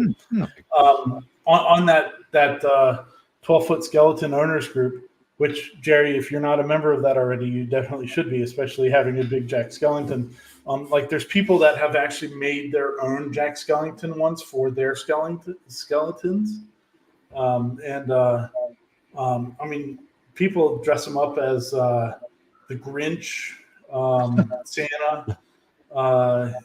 They do them like for in the summertime, like they'll dress them up for the beach, all kinds of stuff. I mean, it's a hilarious group to watch.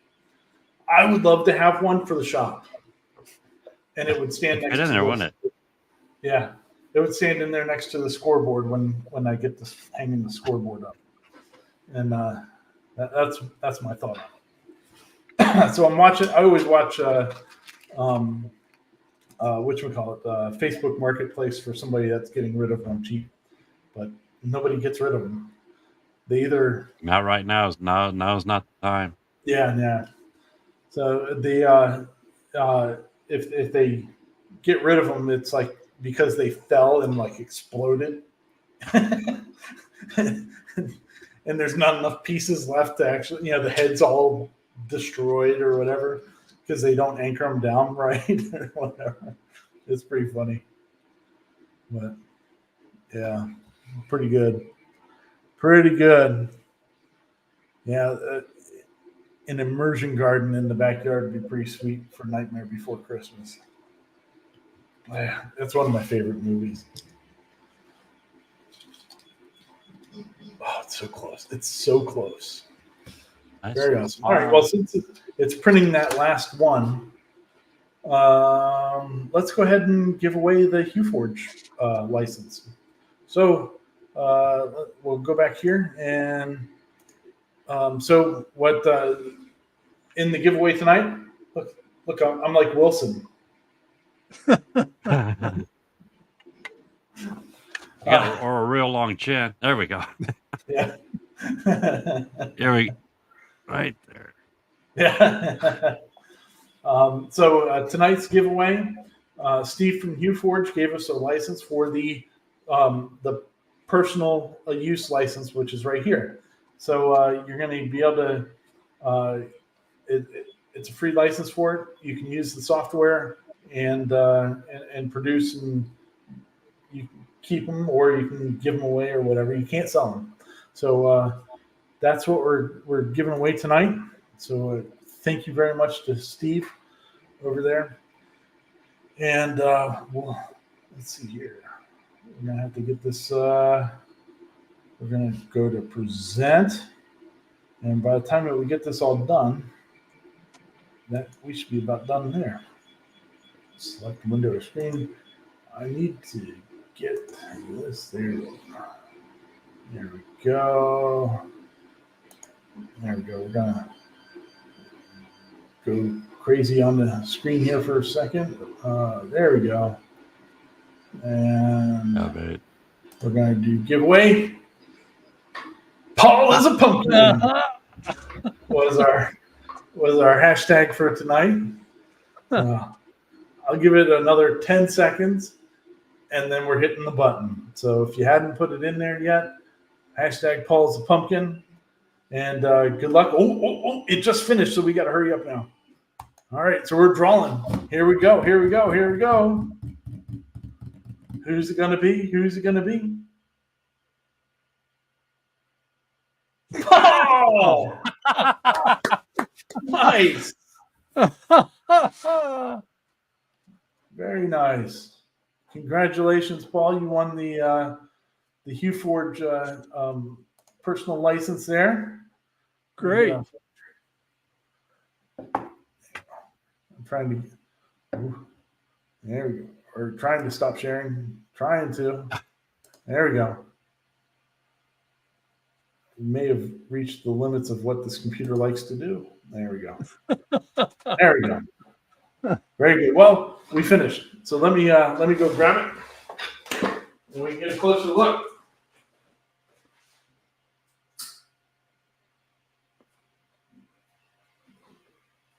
There.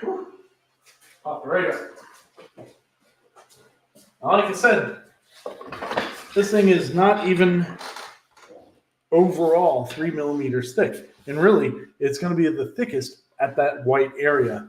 So let's. I'm going to make me big. There we go. And there we go. All right, great. So here she is. She turned out pretty good. Yeah. Oh, cool. Yeah. Not bad for, That was cool, it's not being, well, if nothing else, looks a whole lot better than that piece of shit.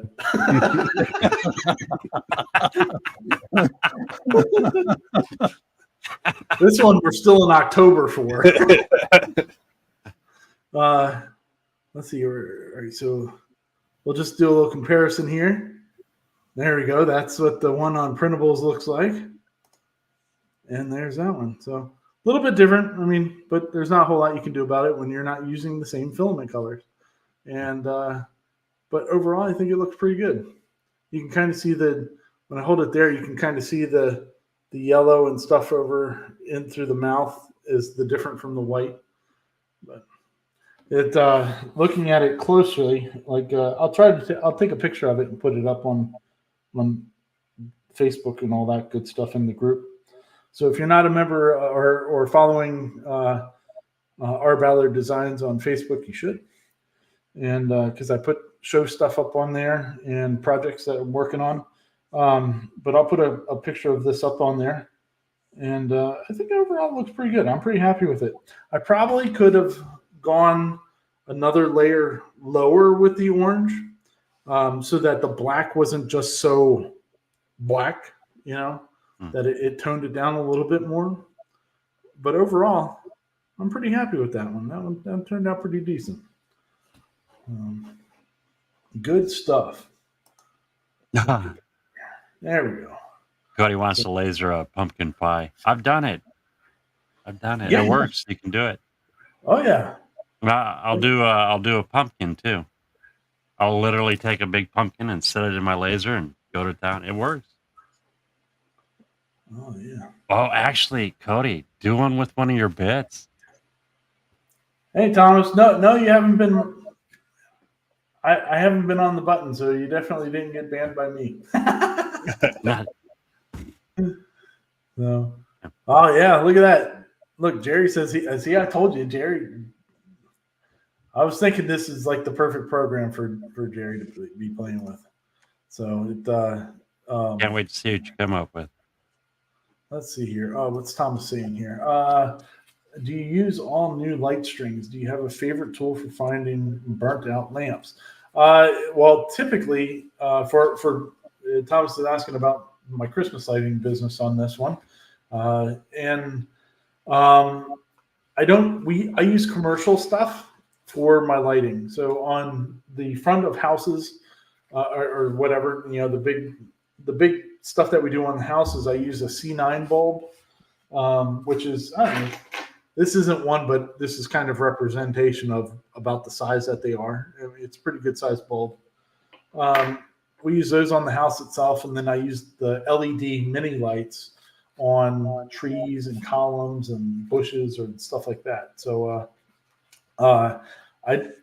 if something burns out on them, I just pull it and replace it. If a bulb if one of these big ones is out, then I just pop that one out and put a new one in and go that route. So pretty simple for me. More pain in the butt just having to go back to somebody's house to fix something. So good deal. Well, that was kind of perfect that you had won that, Paul, because you turned. I have no control over what happens on that giveaway tool. I actually won myself on StreamYard's one from they do a live stream every Sunday night about StreamYard and what they're doing for to make the platform better. Like this view is a new like custom view that you can do, which I think really worked well tonight for this. So you go in there and the founders are talking about StreamYard and stuff, and you can ask them questions. And Dave Gatton always asks them about when they're going to do a dark mode, which would be very helpful. That's why my shirt looks white, but it's not, it's yellow. It's because my screen is so bright, it blows everything out here too. But if we had a dark mode, it wouldn't do that. But they won't even answer that question. they just completely ignore it because I've asked it several times and they won't even reference it for some reason. I don't know why. But anyway, so I won a pillow and a duck because the StreamYard's logo is a duck. Is a duck. Yeah. So up here by other Paul's head, that's their logo there. And so they sent a plush duck and a pillow of the duck. And so I actually won too this week. So well, good for you, Paul. Congratulations. Thank you. I was just sitting here looking, and the plate on your Ender 3 looks like the surface of the moon. Yeah. Yeah. I have a glass bed on that. I guess that's the only other thing that I've done to this one. From when it was brand new, it's a glass bed, but this bed does not like to adhere any filament whatsoever unless you have a ton of glue stick on it. So that's all glue stick that's on there. It's to the point where it needs to be washed off and start over again, but I just haven't done that yet.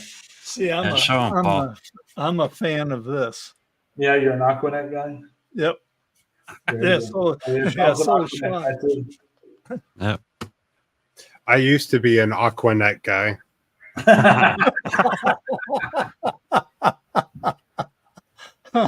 Now, do you lay your head sideways and then spread it out and then spray it? Actually, I mean, there was a lot of just letting gravity do the work and my head down and spraying and hair wax. Actually used sticks one time and tried to. Yeah, I didn't fit in my car. Wow. So luckily, I was living in downtown, and so I had sold my car to my brother and was walking everywhere, and so didn't have a problem. But then I tried to get in a car, I couldn't go places because I'd be in the car like this, and it just didn't work. That's awesome. What was it, Mercedes-Benz that fired a few guys because their hair was so sharp it was poking holes in their ceiling? Let's see here. Other Paul, do you play bagpipes on Fire and play Thunder?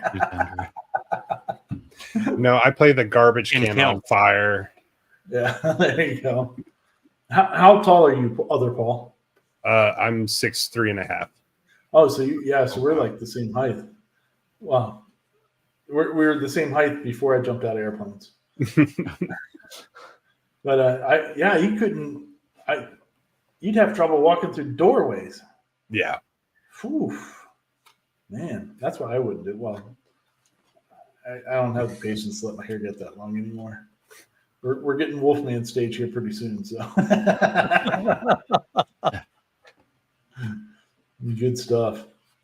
All right, well, I guess unless there's anything out there, we should probably get out of here and start the rest of our weekend here.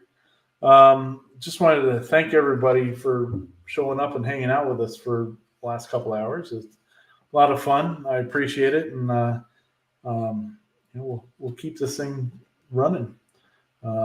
If you haven't started your Gatton Christmas challenge, it's a good time to start. It is. 40 days. So just think don't about put it. off, but you can start now. Yeah. You can do the whole thing and make the video and everything, and then just post it the day after. You're good to go. You're good to go. Oh, thanks, Raymond. I appreciate that, buddy. Hey, if you haven't hit a thumbs up for us yet, please do it. That'd be awesome. I'd appreciate it. It helps. Yeah. And if you're Mr. not Sean, subscribed, subscribe.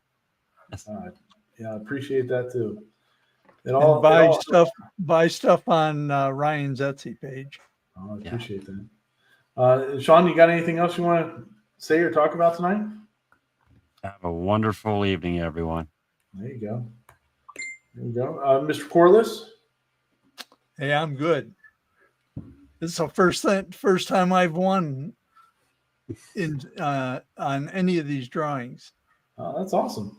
Yeah, Paul, Congratulations. see, staying up past your bedtime, it paid off. I guess. Yeah, Turned into a pumpkin. I didn't know 11 o'clock came twice a day. Very good. Mr. DeHammer? Just real quick.